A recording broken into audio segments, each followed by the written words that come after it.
ทอดล่างเราวันนี้สาขนมก็มาบ้านไปบ้า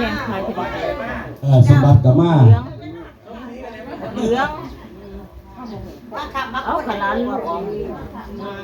นางลูกเจ้าที่ศาสนา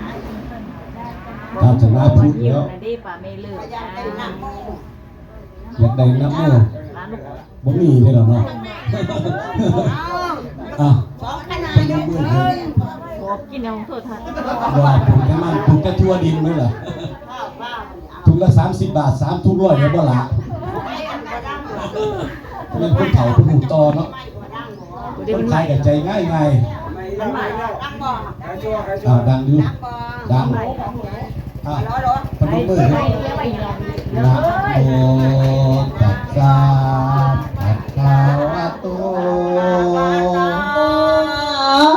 อะระหะโตสัมมาสัมพุทธัสสะนะโมตัสสะภะคะวะโต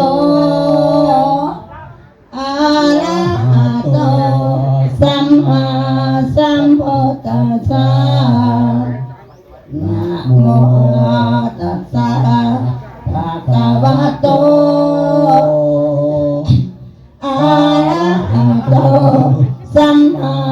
สัมพุทธัสสะล่ะแม่เอ้ยบ้านไหนเคยกระต้องบ้านไหนท้องเคยกระเสียวละเด้อสิมาก็ไม่ไปบ้านคุยเชิญเจ้าขึ้นนั่งของค่อยมีหอนให้เจ้าเทิงค่อยมีเปิดให้เจ้านั่งให้เจ้านั่งมีทั้งโอแองนำกระบวยพรมเป็นทูแนวล่ะมีทั้งขันมาเที่ยวมาแต่งนอโพวันมีหลายอะไรแนวค่อยแต่งเป็นขันรอเจ้าค่อยรอเจ้าตัว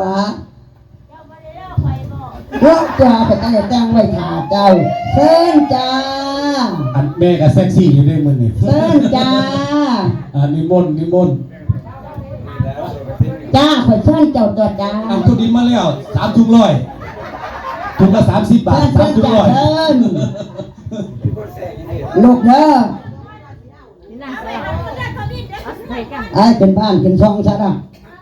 ไอ้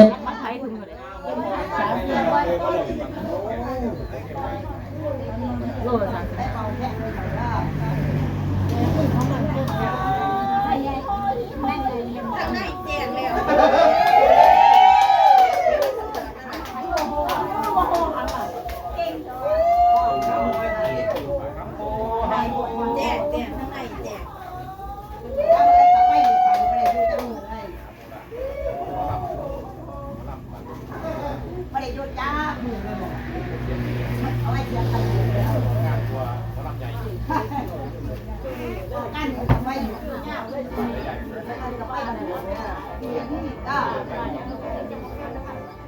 ได้รับชมอะไรได้